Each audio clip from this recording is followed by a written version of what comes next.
Sir, असं आरोप केला जातं की 5 राज्यातील निवडणुकांचा पराभव दिसत होता, त्यामुळे मोदींनी हे विधेयक आणलं होतं. नाही, बेसिकली काँग्रेस पक्ष किंवा कुठलाही विरोधी पक्ष हा महिला विधेयकाच्या विरोधात नव्हताच. पण यामागं ही वेळ जी त्यांनी गाठली ती मुद्दाम प्लॅन करून गाठली आणि याच गोष्टीला त्यांचा जो छुपा अजेंडा होता ह्या विधेयकाला पुढं करत असताना दुसऱ्या दोन विधेयकांना दुसऱ्या दोन विधेयकांच्या आडून भारतीय जनता पक्षानं हे विधेयक समोर आणलं आणि त्याच गोष्टीला सगळ्या विरोधी पक्षांचा विरोध होता. थँक्यू.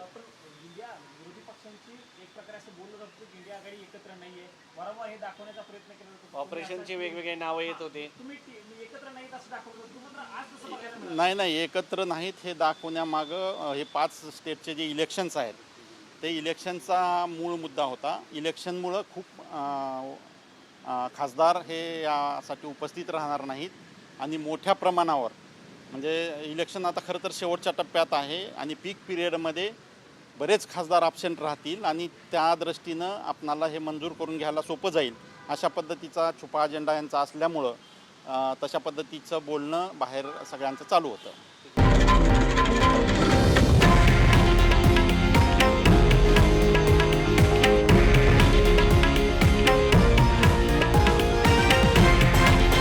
हे आहे देशातील नंबर 1 न्यूज नेटवर्क आणि आपण पाहत आहात TV9 मराठी, एकमेव.